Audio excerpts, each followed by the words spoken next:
আপনার যে বিশ্বাসযোগ্যতা, সমাজ মাধ্যম হোক, বিভিন্ন হাটে বাজারে, সেখানে একটা সমালোচনা শোনা যাচ্ছে। কিন্তু সমালোচনা ছাড়া মানুষ না, সমালোচনা হচ্ছে তো ভালো জিনিস। আমাকে আপনি নাকি আর্থিক সাহায্য নিয়েছেন তৃণমূলের থেকে? আর্থিক সাহায্য আমি তিনটে আমার নজরে এসেছে, আমার যা টিম আমাকে দেখিয়েছে। এক জায়গায় লিখেছে 40 লাখ টাকা, এক জায়গায় 32 কোটি টাকা, এক জায়গায় 50 কোটি টাকা। তো ব্যাপারটা হচ্ছে যার যেমন রুচি সে তেমন কথা বলেছে, বলতে তার ট্যাক্স লাগে না। 82 কোটি টাকা নিয়ে নিয়েছেন? 50 না, এক জায়গায় 50 কোটি, 32 কোটি, 40 লাখ। তো কথা হচ্ছে মানে এক এক জায়গায় দিয়েছে এই টাকা দিয়ে 82 কোটি, 82 কোটি 40 লক্ষ টাকা।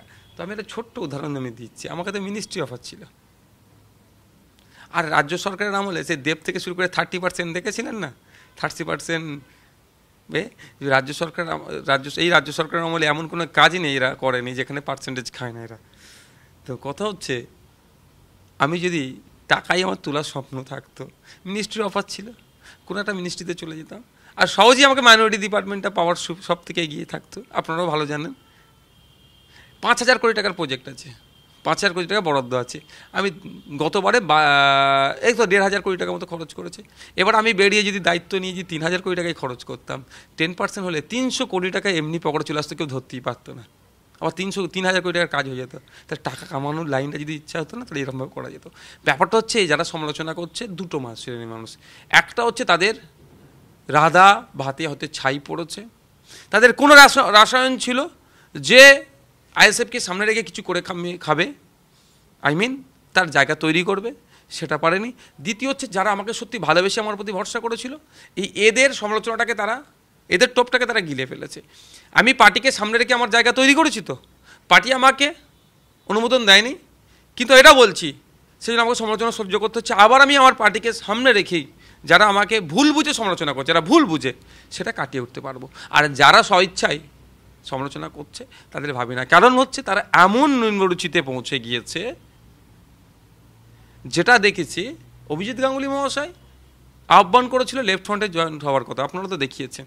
উনি না হয়ে অন্য কোনো একটা রাজনীতি দলে গিয়েছে। যে রাজনীতি দলে গেল তার পার্সোনাল লাইফ নিয়ে, তার ফ্যামিলিকে নিয়ে, তার স্ত্রীকে নিয়ে যেভাবে কুৎসিত মন্তব্য করেছে, এদের কাছ থেকে ভালো আশা করা আমাদের মনে বিতা হবে।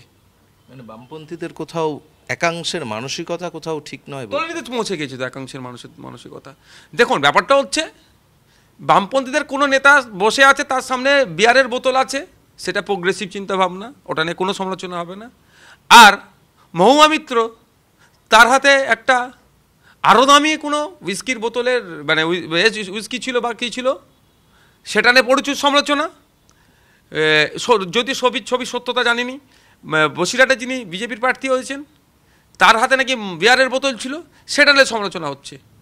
আর বামপন্থীদের যিনি বিয়ারের বোতলের সামনে নিয়ে বসে বিয়ার বা পান করছেন, সেটা প্রোগ্রেসিভ চিন্তাভাবনা। প্রোগ্রেসিভ চিন্তাভাবনা যদি হয়, তিনটেই প্রোগ্রেসিভ চিন্তাভাবনা হওয়া উচিত, কিন্তু ওই দুটোকে নিয়ে একদম ফাটিয়ে ফেলছে ফেসবুকে, আর বাকিগুলো নেই।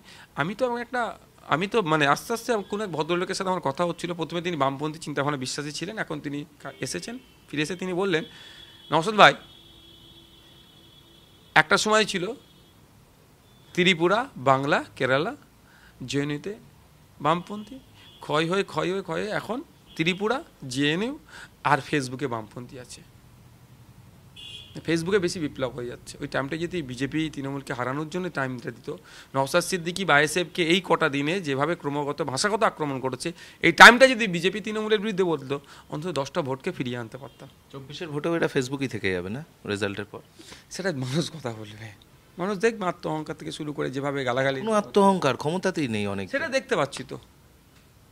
না হলে দেখুন ব্যাপারটা হচ্ছে বামপন্থী চিন্তাভাবনা যারা বিশ্বাসী বলেন, কি করে বলতে পারে এই ধরনের অপবাদগুলো, কীভাবে দিতে পারে? তাদের হচ্ছে প্রথম কথা সোর্স দেখুক, আর সত্যতা হোক, তারপরে দিক না 100 বার অপবাদ। এই পরিস্থিতি থেকে আপনি কিভাবে মোকাবিলা করবেন? মানুষ মোকাবিলা করছে, আমাকে করতে হবে না।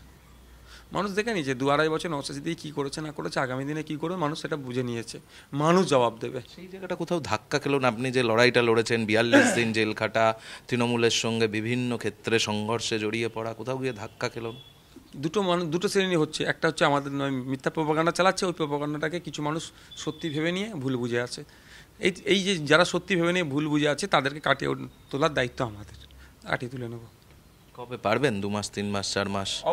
অবশ্যই তুলে নেবো। হচ্ছে তো শুরু হয়ে গেছে। মানুষ আমাদের বক্তব্য দেখছেন যে আসলে লক্ষ্য উদ্দেশ্য আইএসএফের কি, আর বামপন্থী যারা এখন লেফট ফ্রন্ট আছে তাদের উদ্দেশ্য কি, কারণ তারা কেন জোট করলো না। একটা সময় ভেবেছিল আমরা জোট থেকে বেরিয়ে এসেছি, কিন্তু এখন তো যতদিন যাতে পরিষ্কার হচ্ছে যে তৃণমূল বিজেপিকে সুবিধা করার জন্য লেফট ফ্রন্টের মধ্যে যে সমস্ত আরএসএস ঢুকে বসে আছে তারা জোটটা হতে দিল না।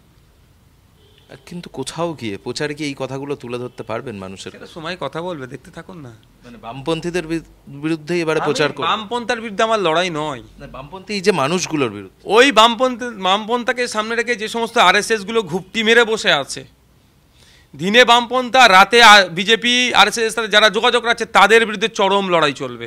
কারণ তখন 2021-এ যদি জানতে পারতাম আলাদা ভাবনা থাকতো, এখন জানতে পেরেছি সেটা বেশি সময় নষ্ট করিনি।